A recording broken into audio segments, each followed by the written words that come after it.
Welcome back to our channel. It's great to have you here again.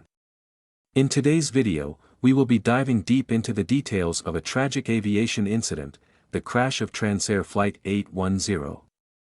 Join us as we carefully analyze the factors leading to this devastating accident and explore the sequence of events that unfolded on that fateful day. Through extensive research and expert insights, we aim to provide you with a comprehensive understanding of this aviation disaster. Prepare yourself for an informative and thought-provoking journey as we delve into the investigations, the lessons learned, and the stories of survival. Thank you for joining us once again, and we appreciate your continued support. Don't forget to subscribe to our channel for more captivating aviation content. Let's begin our exploration of the crash of Transair Flight 810. In the archipelago of Hawaii, modern life depends on the fast and efficient transfer of goods between the state's 7 inhabited islands, especially by air. Numerous small companies have historically competed for this market, including, until recently, Rhodes Aviation, better known under its public-facing name Transair, which branded itself as Hawaii's leader in inter-island air cargo. Founded in 1982 by Iranian-born businessman Timur Riahi, the airline slowly grew from a few small turboprops to a fleet of several first-generation Boeing 737-200 jets, surviving for decades despite its small size and even a failed attempt to expand into passenger services in 2005. For Transair pilots, the pay was mediocre and the hours were unpredictable, but by the 2020s, Transair was one of at most 2 or 3 remaining operators of the ancient Boeing 737-200 left in the United States, and anyone who wanted to fly the classic jets would have had few other options. Others were simply attracted by the promise of working in Hawaii, including one of the main characters of this story, 58-year-old Captain Henry Okai. Born in the West African nation of Ghana, he came to the United States decades ago to pursue his dream of flying, which was met with success as he passed pilot training and got a job with regional carrier Allegheny Airlines. Over the years he flew for a variety of companies, both in the United States and abroad, until he finally landed with Transair, having been drawn to the airline in a spur-of-the-moment decision. Just after midnight on the 2nd of July, 2021, Captain Okai reported for duty at Honolulu International Airport to fly Transair Flight 810, a regular service from Hawaii's capital and largest city, to Kahului, the largest town on the island of Maui. Joining him was 50-year-old First Officer Gregory Ryan, founder of the local Honolulu law firm Greg Ryan and Associates. Ryan first flew for commuter carrier Mesa Airlines from 1991 to 1995, before switching careers to become a divorce lawyer. In 2019, however, he decided to get back into flying, and for the last 2 years he had been splitting his time between Transair and his legal practice. That night they would be flying a Boeing 737-200 built in 1975 and registered as N810TA, at Transair. The flight number was based on the registration number. Any route that N810TA happened to be flying was Flight 810. When they arrived at the ramp, cargo handlers were loading the plane with several tons of frozen seafood, pharmaceuticals, and other perishable items typically shipped by air in Hawaii. After performing the pre-flight checks, the pilot sat down in the cockpit to wait for the cargo loading to finish, at which point Captain Okai began to vent about an incident that had allegedly occurred on July 1, less than 24 hours previously. First Officer Ryan appears to have been already aware of what happened, suggesting that the conversation may actually have begun earlier, but what is known is that the issue would come to dominate the cockpit conversation almost until the moment of takeoff. Most of the information about what happened comes from Captain Okai's own statements captured by the cockpit voice recorder, but what is known is that on the morning of the 1st, Okai had been rostered to fly with the airline's sole female first officer, identified as Gina Moore. After a fraught disagreement over procedures, the two apparently found themselves in a shouting match in the cockpit, at which point Moore announced that she would not fly with Captain Okai, and walked away from the flight in the middle of the after-start checklist. A new first officer had to be found, and the flight was delayed. According to Moore's own testimony, which is very sparse in detail, she did not ask to be replaced, rather, the chief pilot replaced her as soon as she told him she was uncomfortable with Captain Okai. Okai may have been unaware of this. From the transcript, Captain Okai clearly had not mentally moved on from the incident. The conflict seemed to have arisen because Okai and Moore had different interpretations of the procedures in the manual, and neither was willing to compromise with the other, a hallmark of poor crew resource management. As First Officer Ryan listened, interjecting only occasionally to affirm his captain, Okai described his interpretation of the procedures, then discussed how Moore walked out in the middle of the checklist, which apparently prompted him to say a number of hostile words, including, "What's wrong with you? This is a joke." And, "You're going to finish the checklist." A shouting match ensued, which Ryan recognized as a safety issue, although neither pilot pointed out Okai's own role in the altercation. "In fact," he said, "this is the way we work when I am with her, you have to yell at her to force her to do things." This incident had apparently been escalated all the way to the airline's owner, but Okai accused the chief pilot of favoring Moore at his expense. He then professed a belief that first officers needed to acquiesce to their captains regardless of what they thought, the book said. Again, not a hallmark of an effective team player. At around 1:15, the cargo loading concluded, and the pilots paused the conversation to conduct the departure briefing, complete the before-start checklist, and start the engines, although Okai interrupted the checklist to mention that he was going to use his cell phone to send pictures of the wording in the manual to the chief pilot in order to prove Moore wrong. Several minutes later, the flight was ready to taxi, and the pilots proceeded toward the runway, only for Okai's mind to come back to Moore again. Spotting a pothole in the runway, Okai began to describe how he accidentally ran through that same pothole during a landing rollout because he was distracted arguing with Moore. "This girl is driving me crazy, he said. Moments later, he brought the rant to a new level, graduating from personal animosity to outright misogyny. "These are the kind of women you don't want to get married to," he said. Some men, they lose their temper and the next thing you know, the wife is dead, they start punching them and kicking them, and they lost their minds, they kill the woman, it's the woman who can drive you to do crazy stuff, Minutes later, at 1:33 a.m., Flight 810 arrived at the head of the runway with takeoff clearance in hand, and Captain Okai handed over control to First Officer Ryan. Working together, they pushed the thrust levers to take off power, and the engine instruments responded normally. Okai observed that the exhaust gas temperatures, or EGTs, were hovering very close to the yellow caution zone on the gauge, but he had seen this indication many times before on multiple Transair planes, and he wasn't concerned. As the 737 accelerated down the runway, Okai made the standard call-out, 80 knots, followed by V1, or decision speed, and then rotate. Ryan pulled the nose back, and the plane lifted off, prompting Okai to call out, positive rate. "Gear up," Ryan ordered, and Okai complied. Then, just as the gear finished retracting, a loud thud was heard, accompanied by vibrations and a long, whooshing sound, like an engine rolling back. "Oh shit," Ryan exclaimed. "Lost an engine, you got it?" Okai asked. "Okay, I got it, yep," Ryan said, instinctively stepping on the rudder to counteract the developing asymmetric thrust. "Yep, you lost number," Okai started to say, trying to determine which engine had failed. "Number 2, yep," said Ryan, referring to the right engine. "Number 2, Okai agreed. The pilot's assessment was correct. Inside the high-pressure turbine within the right engine, corrosion had been eating away at 2 of the turbine blades from the inside, expanding outward around each blade's internal lightning holes, voids in the material designed to reduce the weight of the blades. The corrosion steadily weakened the blades, until one or both failed under the stresses of normal operation. The broken blade tips were then sucked back through the low-pressure turbine, causing further damage that reduced the engine's ability to produce power.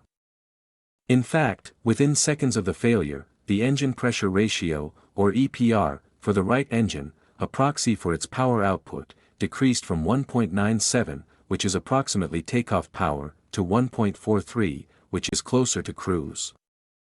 When an engine failure occurs on takeoff in a twin-engine jet like the 737, the procedure is to declare an emergency, climb to a safe altitude, level off, identify which engine has failed, complete the engine failure or shutdown checklist, and then return to the airport. Therefore, to start things off, Captain Okai jumped on the radio and said, "Roads 810, we have an emergency, stand by." Roads Express 810, radar contact, fly heading of 110 to join Victor 2, resume own navigation, the controller said, having apparently missed the content of the transmission. 820, sick, has emergency, on a 220 heading, stand by, Okai repeated. Turning to his first officer, he added, "Okay, you can inch up to 2,000. 2,000 feet would be an excellent safe altitude at which to level off while they completed the engine failure procedure." About 12 seconds later, Okai said, "Okay, coming up on 2,000, we'll level at 2,000, you have 220 heading, right?" In addition to flying with less power on the right side, First Officer Ryan was also navigating through a procedure turn to the right following takeoff, but he seemed to be handling it just fine, so he simply said, "Yes." Moments later, the flight reached 2,000 feet, and Ryan began leveling the plane. At the same time, the controller called them again to repeat her earlier clearance. Roads Express 810, radar contact, turn left heading 090, join Victor 2, resume own navigation, climb and maintain 13,000, say altitude, she said. Wondering whether the controller wasn't able to hear them, Okai said, "Okay, Roads 810, radio check, how do you read?" Roads Express 810, loud and clear, how do you hear? Turn left heading 180, the controller replied, again without mentioning the emergency. The simple truth, which Okai would later realize, was that the controller was handling a large volume of traffic and other planes were stepping on his transmissions, making them hard to understand. But in the moment, her failure to appreciate the emergency declaration was probably frustrating. "Okay, Roads 810, we've lost an engine, we are on a 220 heading, maintaining 2,000, declaring an emergency, how do you read?" Okai repeated. But the controller was in the middle of talking to their sister aircraft, Transair Flight 809, and when Okai stopped talking, he heard only the end of their conversation, say again, heading 240. "Okay, 240 heading, Roads 810, Okai replied, thinking the transmission was for him. "No, Roads 809, left 240, the controller clarified. Then, finally recognizing that Flight 810 was in trouble, she added, "Roads Express 810, you are cleared visual approach runway 4 right, you can turn in towards the airport."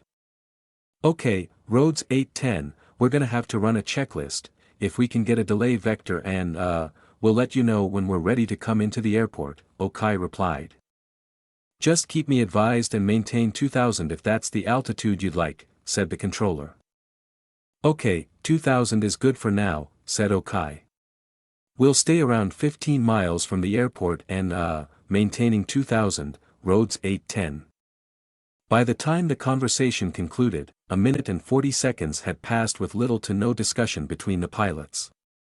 First Officer Ryan spent that time leveling off at 2,000 feet and trying to achieve the target airspeed for an engine-out scenario, which was about 220 knots. He initially overshot both, climbing to 2,100 feet and reaching a speed of 250 knots, so he began incrementally reducing power in both engines in order to slow down.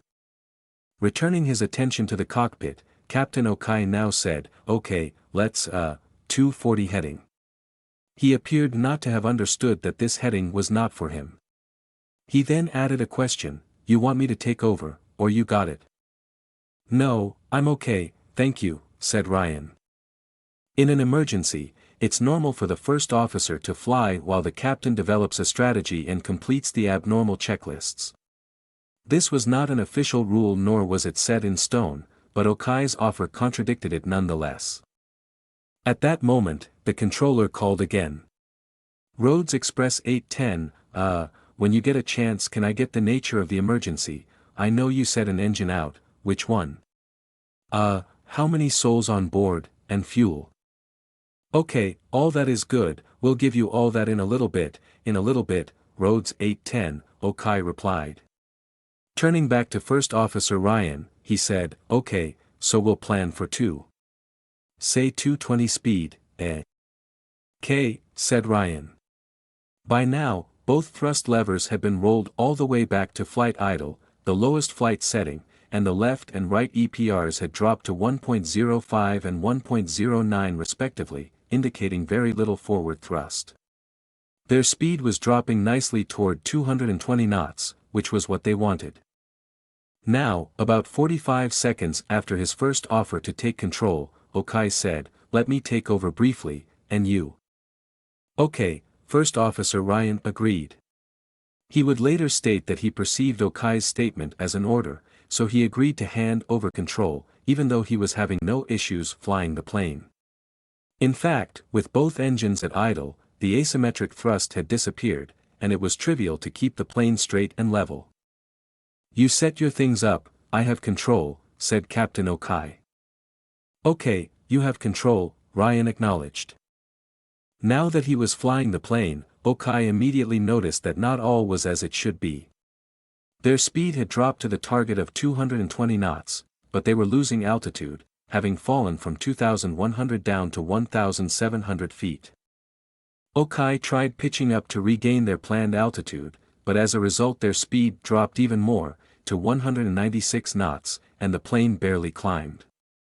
Of course, the reason was because First Officer Ryan had set both thrust levers to idle, and because of the control handover, no one pushed them back up again. But Okai didn't realize that. Instead, he said, okay, let's see what is the problem. Which one? What's going on with the gauges? Read the gauges and see which one, who won, which, who has the EGT. Glancing over at the engine gauges, First Officer Ryan attempted to determine which engine had abnormal parameters, including but not limited to the exhaust gas temperature. But with both engines still running at idle power, it was quite difficult to tell. Out of the indicated parameters, engine pressure ratio was usually the biggest clue, but the EPR for both engines was almost the same. Instead, Ryan attempted to recall what symptoms he had noticed when the engine first failed. He heard a sound which seemed to come from the left, and the plane yawed left, didn't it? So it must have been the left engine. Its indicated EPR, slightly below that of the right engine, was consistent with such an interpretation. And so he said, yep, so it looks like the number one. Number one is gone. Okai asked. It's gone, yep, said Ryan. So we have number two. So we have number two, okay, said Okai. You might have already noticed what's wrong with this picture. When the failure first happened, didn't both pilots identify the problem as being with the right engine? First Officer Ryan even used the rudder to prevent the plane from yawing right. But, as it turns out, human memory is more fallible than we would sometimes like to admit, and in the intervening 4 minutes, both pilots had somehow entirely forgotten their initial impressions. First Officer Ryan even seemingly forgot that the left engine was at idle power because he put it there himself not even 2 minutes earlier.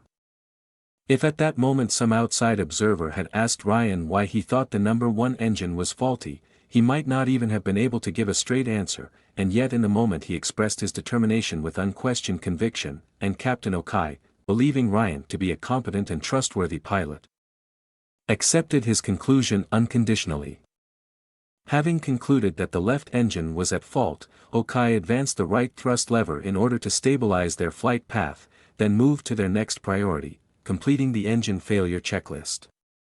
His plan was to fly 15 miles out from the airport on their assigned heading before turning back, which would give them plenty of time to complete the procedure, so he said, all right, 240 heading, I have control. Okay, should we head back toward the airport though, before we get too far away? Yeah, we'll stay within 15, alright, I have controls, you run the checklist, let's do the engine failure shutdown checklist. First Officer Ryan would later assert that he disagreed with the decision to spend so much time in the air, but that Okai was the captain, so he obeyed him. Besides, given their earlier conversation, he surely knew where arguing with Okai would get him. Okai, for his part, would later note that he had been reprimanded by the chief pilot for landing without performing the checklist after a previous engine failure, and had promised not to do so again. Some 30 seconds later, Okai asked air traffic control for permission to begin turning in, and received a new heading. Meanwhile, First Officer Ryan started reading off the conditions for performing the checklist. Okay, engine failure or shutdown, he recited. When these occurs, engine failure, engine flameout, or another checklist directs an engine failure. At that moment, Ryan seemed to notice that the EGT on the right engine was abnormally high, almost inside the red warning zone on the gauge. If they let the exhaust gas temperature climb into the red zone, severe engine damage could occur. Of course, the reason for this was that the right engine was already damaged and was not running properly, causing its internal temperature to rise, but in the moment it appeared to First Officer Ryan that they were simply demanding too much of the old, somewhat underpowered engine. We're red line here, we should pull the right one back a little bit, he said. Captain Okai immediately recognized that this was a serious issue. He had already moved the right thrust lever to a reasonable power setting, but the EPR was much lower than it should have been, only about 1.22, which was not enough to keep them airborne for long. And yet even at this low power setting, the engine was overheating. His immediate conclusion was that they were about to lose thrust in both engines, and that they needed to get on the ground as soon as possible, so he said, "Okay, shoot, we should head towards the airport." As the gravity of the situation set in, First Officer Ryan began setting up for the approach, while Captain Okai informed air traffic control that they were turning in and did not have the airport in sight. Roads Express 810, fly heading of 020, and would you like to intercept the localizer or do you want vectors? The controller asked. No, vectors straight to the airport, Okai said. We might lose the other engine too. Back in the cockpit, Okai asked, we are clean, right? His concern was that the flaps or landing gear might be extended, causing drag that was reducing their performance. But they were in fact clean, so that wasn't the problem. Okay, said Ryan, just have to watch this though, the number 2. By now they had fallen to 1,000 feet, their speed was down to 157 knots, and both parameters were still decreasing. Damn, Okai said. Suddenly, the stick shaker activated, warning that they were flying too slowly and could stall if they didn't increase their airspeed. With their only working engine redlined, or so they thought, the only way to gain speed was by pitching down, but that would only hasten their already alarming descent. What's this? Okai exclaimed. Hey man, we can't keep going down. We're descending, Ryan agreed. Okai advanced the right thrust lever even more, and the EPR crept up to a still meager 1.37, but the temperature only continued rising into the red zone, until finally it reached the maximum that gauge could indicate.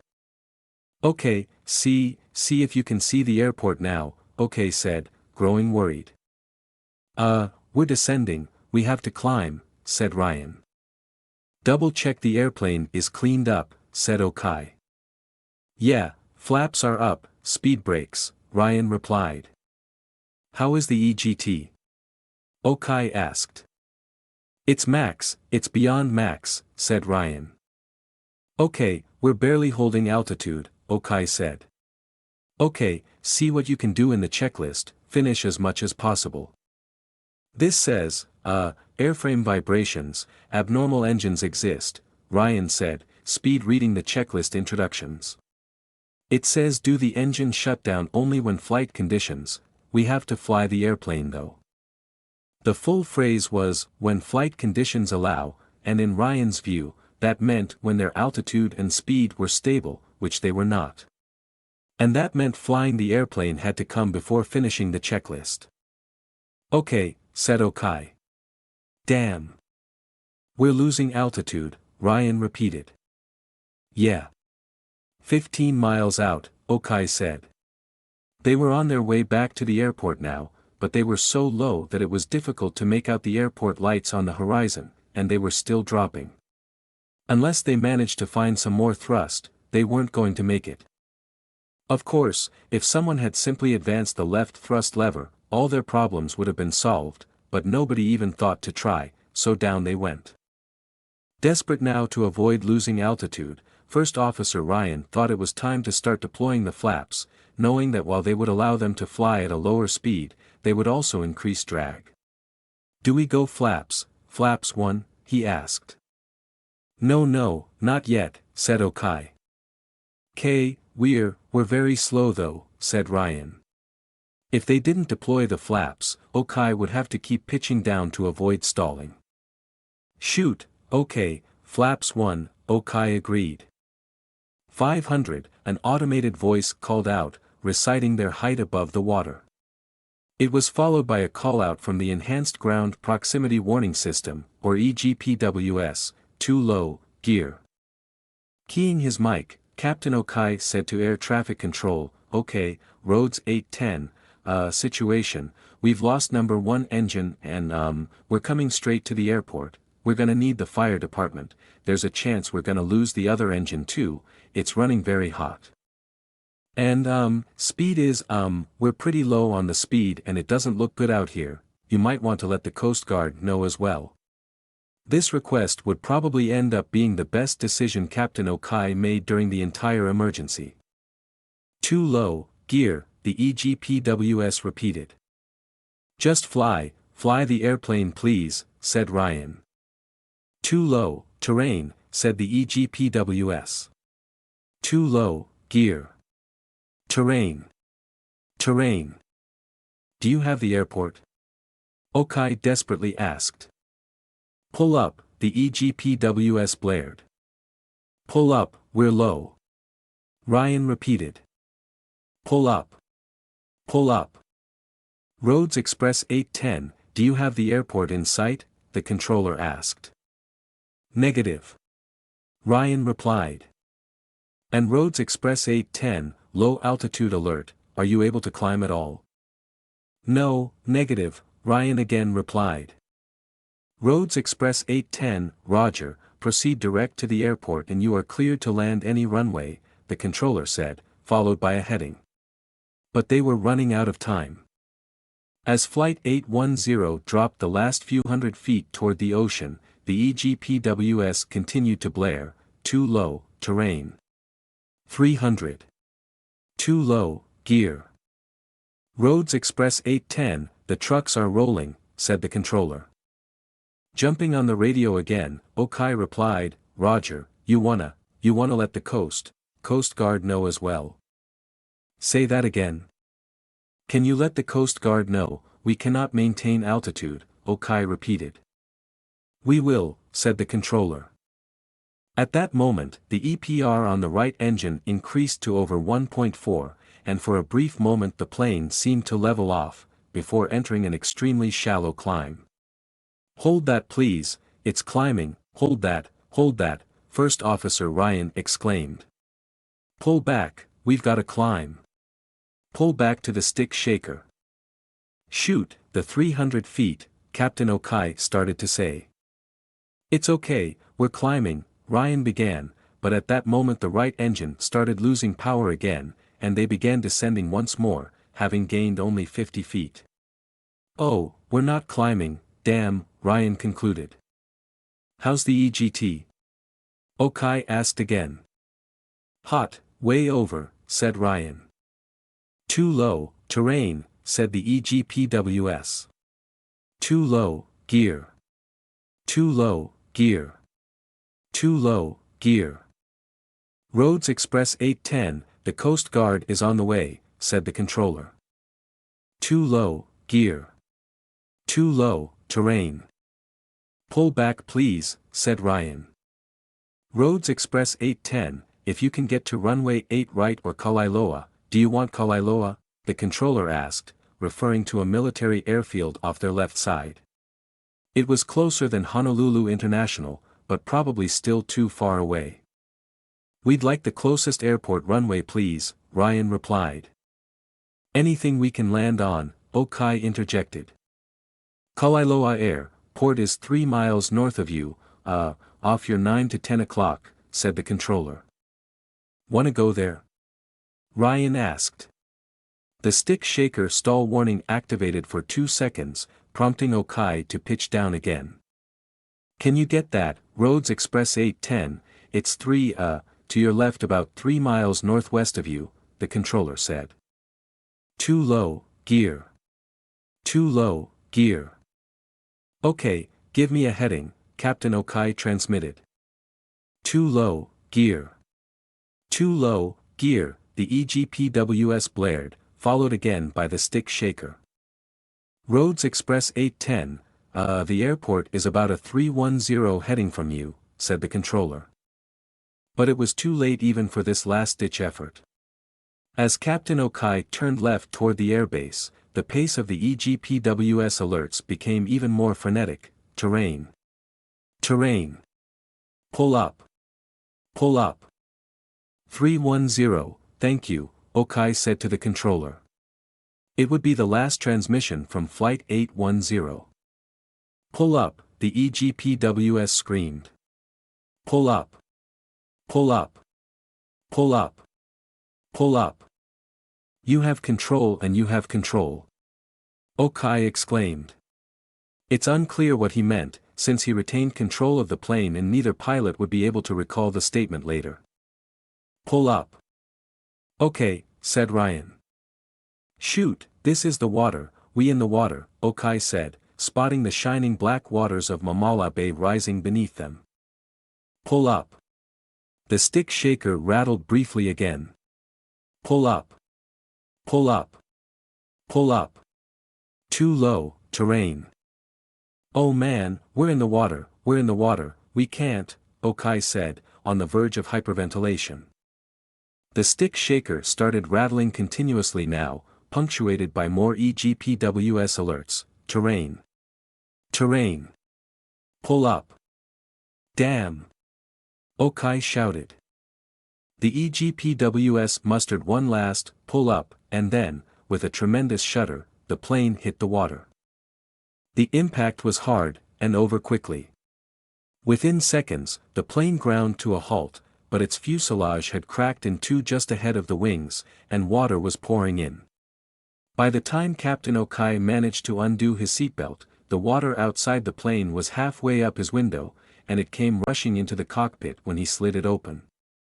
Fighting against the inflow, he forced his way out the window and into the heaving ocean. Meanwhile, First Officer Ryan's seat had collapsed forward on impact, causing him to strike his head, but he too managed to open his window and clamber out into the watery darkness. Now only one objective remained: to survive.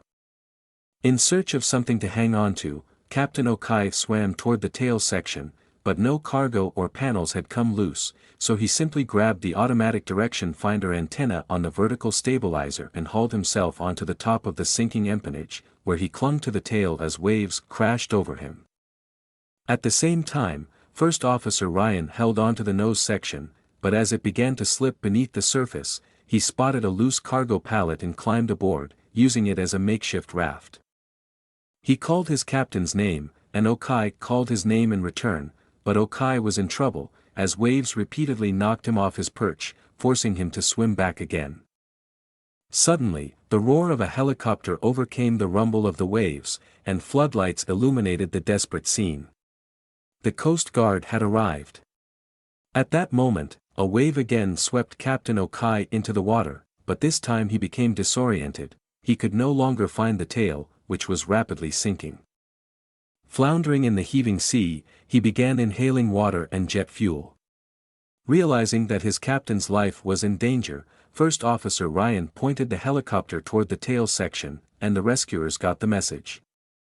An elite rescue swimmer jumped from the hovering helicopter and swam to Okai's aid, pulling him back from the brink at the last possible moment. The swimmer and the unconscious captain were then winched back aboard, at which point the rescue swimmer jumped right back in again to save First Officer Ryan.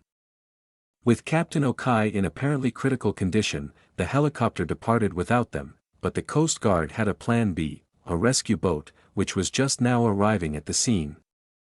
Grabbing onto the first officer's cargo pallet, the rescue swimmer swam through the ocean, pushing the improvised raft ahead of him, until they reached the boat and were hoisted aboard. Against all odds, having ditched their plane in the ocean in the middle of the night, both pilots had been saved in the nick of time. When National Transportation Safety Board investigators arrived in Hawaii later that day, they knew from the publicly available air traffic control tapes that the pilots of Flight 810 reported an inability to maintain altitude and a possible dual-engine failure, leading to a forced landing on water at night. Although it was clear that the pilots were lucky to be alive, in fact both were released from hospital within 48 hours, little else about the nature of the events was immediately obvious. And with the plane, and its black boxes, sitting somewhere on the bottom of Mamala Bay, the only way to find out what happened was to ask the two men who were there. The interviews with the pilots, which have been publicly released, provide a glimpse into what the crew thought was going on during the emergency. Captain Okai reported believing that the number 2 engine had failed, but that when First Officer Ryan told him the faulty engine was number 1, he had no reason to disbelieve him. After all, Ryan was the one flying the plane, so he would have been in a better position to detect which side was lacking thrust. First Officer Ryan, for his part, stated in full confidence that the sound of the thud came from the left side, that the plane yawed to the left, and that he had always known it was the left engine that failed. Only after this did it become clear that the right engine was running very hot and was not producing enough thrust to keep them in the air. But both pilots agreed on one thing: they had no idea why the plane wouldn't fly, and were eager to find out. The recovery of the plane from under 110 to 130 meters of water ultimately took 4 months, but when the NTSB finally received the flight data and cockpit voice recordings, their contents underscored just how unreliable witness testimony can often be. In fact, the data showed that the right engine suddenly lost power about 7 seconds after liftoff, confirming Captain Okai's initial impression that this engine had failed. Furthermore, the resulting yaw to the right was countered correctly by First Officer Ryan, showing that he knew which side had lost thrust. The cockpit voice recorder was even more unequivocal. In fact, both pilots explicitly stated that the right engine had failed. This was confirmed by metallurgical analysis, which showed that corrosion had led to at least one blade failure in the right engine's high-pressure turbine, but that no defects were present in the left engine until it hit the water. The error chain began minutes after the initial failure, when First Officer Ryan began reducing thrust on both engines toward idle in order to slow the plane from 250 to 220 knots. After this occurred, the pilots again revisited the question of which engine had failed, and came to a startlingly different conclusion. In his interview, Ryan said that in addition to the symptoms described earlier, he saw that the left engine's EPR and other parameters had fallen to idle, leading him to a conclusion that this engine had failed. But the left engine was at idle because he put it there. How was it possible for him to have become so confused? In the end, we may never know for sure, but it is possible to say a lot more about why Captain Okai failed to notice. As pilot monitoring during the takeoff, it was Captain Okai's primary responsibility to watch the instruments and note any abnormalities. But almost as soon as the failure occurred, he took it upon himself to declare an emergency to air traffic control, an effort which he admitted became a project. In fact, Okai spent 1 minute and 40 seconds in a confused exchange with the oversaturated controller before he finally returned his attention to the cockpit, demonstrating rather poor task prioritization. Ideally, he should have analyzed the situation first and declared an emergency second, and if the controller did not hear his emergency declaration, he could have used the transponder to squawk 7700, the universal emergency code, instead of wasting more time on the radio. But he did not. By the time Captain Okai returned his attention to the cockpit, First Officer Ryan had already rolled back both engines to idle and leveled off at 2,000 feet, eliminating the most salient clues as to which engine had failed. At this point, they found themselves outside the boundaries of the assumptions built into their training scenarios and emergency checklists. The procedures for responding to an engine failure on takeoff assumed two things: first, that one engine would stop producing power entirely, resulting in warnings and zeros on gauges, and second, that the adverse yaw from the asymmetric thrust would persist, providing a powerful clue about which engine had failed. But in this case, neither of these assumptions held, because the right engine only suffered a partial loss of power, and by the time the pilots got around to formally identifying the failed engine some 4 minutes after takeoff, both engines were producing the same amount of thrust, so the adverse yaw was gone. At that point, the only obvious difference between the two sets of gauges would have been a higher temperature on the right engine. As a result, there was nothing to obviously indicate to Captain Okai that First Officer Ryan's conclusion about the failed engine was wrong. There was nothing to indicate that it was right either, but Okai's trust in Ryan was apparently good enough. Had he attempted to verify this by advancing both thrust levers in turn, which is a prescribed procedure for identifying a failed engine, he would have realized that the left engine was fine, but he never tried. Because the pilots never increased power on the left engine, the plane did not have enough thrust to maintain altitude, even with the right thrust lever fully forward, because they were relying only on the damaged right engine.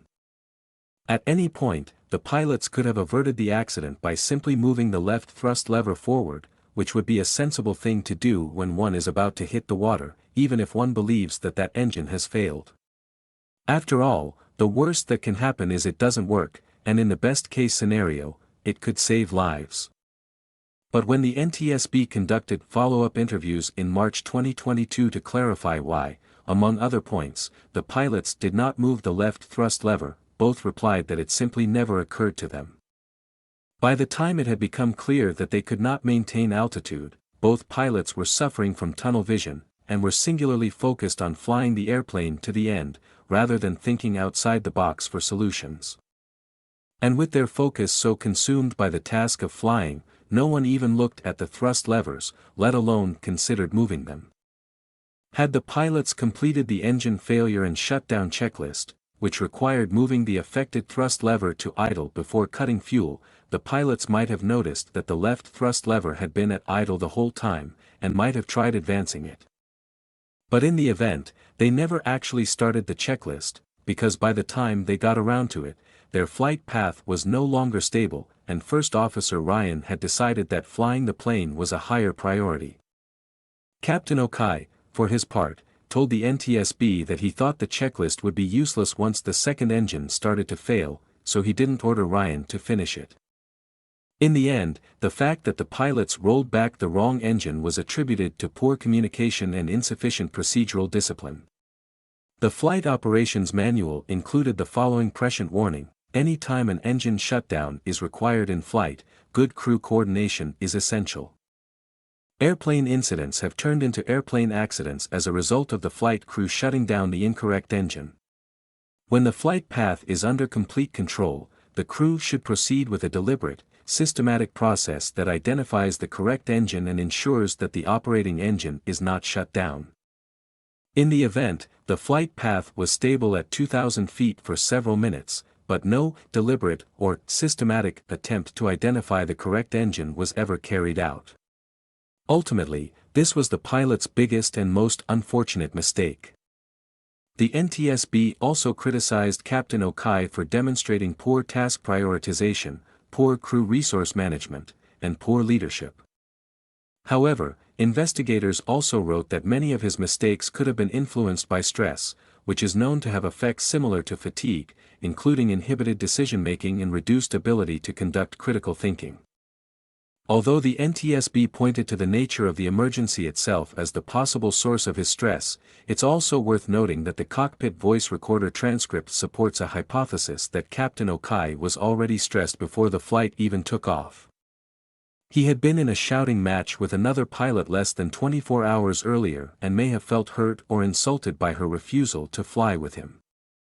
The salience of this event was clear, given that Okai spent a total of 32 minutes before the flight talking about his experiences with First Officer Moore, including after starting the engines and during taxi, in violation of the sterile cockpit rule, which prohibits off-topic conversations between engine start and 10,000 feet. This violation almost certainly had no effect on the course of events, but it did suggest that Okai was having difficulty focusing on the task at hand. In the end, the NTSB declined to mention these conversations in its final report, which is normal. Most of the time, the agency doesn't wade into pilots' personal disputes, but when taken in context, it's difficult to ignore. Although the crash was the direct result of the flight crew's actions, it's worth summarizing the mechanical aspects before bowing out. The final report and its supporting documentation are light on details, but the cause of the failure seems to have been simple corrosion of either one or two high-pressure turbine blades. The question of whether this corrosion was detectable during routine inspections, and why the corrosion appeared in the first place, don't seem to have been addressed. However, given that the corrosion was internal to the blades, it's possible that it was difficult to detect, which is supported by the NTSB's explicit conclusion, stated in its report, that maintenance was not a factor in this accident. Furthermore, corrosion is an inevitability on airplanes and engines operating in Hawaii's humid, salty climate, especially over long time frames. The engine that failed was built in 1968 and was 53 years old at the time of the crash, plenty long enough to develop all manner of problems, especially if the maintenance was not always up to par. There was plenty of circumstantial evidence to suggest that maintenance was a major problem area for Transair. Captain Okai said he had experienced 5 engine failures while flying 737s for Transair, which is a lot, and issues like high engine temperatures on takeoff were common. The airline's chief maintenance inspector had also resigned 2 weeks before the crash, citing insufficient staffing, time, and experience. And according to a colleague, First Officer Ryan had previously called the airline's safety culture screwed up and beyond help. These problems had been brewing in the background for some time, and in May 2022, the Federal Aviation Administration revoked Rhodes Aviation's Air Operator Certificate, permanently grounding Transair, after an investigation found numerous maintenance violations, including 33 flights performed with unairworthy engines. However, the investigation and its findings were said to have nothing to do with the accident, which was caused by an apparently undetectable issue. With Transair having ceased to exist by the time the investigation concluded, and with very few Boeing 737-200s remaining in service in the United States, the NTSB did not issue any safety recommendations as a result of the accident. Nevertheless, as the latest example in a series of crashes involving shutdown of an incorrect engine, it's worth extracting some lessons anyway. The crash of Transair Flight 810 in particular evokes the 1989 disaster involving British Midland Flight 92, another Boeing 737 that suffered a partial engine failure, only to crash short of the airport after the pilots mistakenly shut down the wrong engine. The reasons for the engine failures and for the pilots' mistakes in both crashes were different. For instance, the British Midland investigation cited poorly designed gauges that were not installed on earlier 737-200s like that involved in the Transair crash. However, both cases were characterized by a lack of due care in determining the failed engine, including captains who uncritically believed their first officers' unsupported and incorrect determinations. The fact that the same mistakes could occur again after 32 years underscores the need for pilots to double and triple check which engine has failed, but it also highlights the limitations of better training and words of caution in manuals as a solution to this recurring issue. As I mentioned in my article on the British Midland crash, the most effective way to prevent this kind of accident is by fitting airplanes with an engine indicating and crew alerting system, known as ICAs, or similar equipment.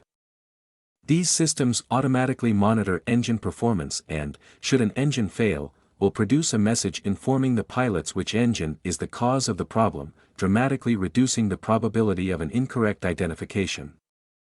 However, retrofitting the systems onto older 737s, which are most at risk, is not required and may be impractical or impossible.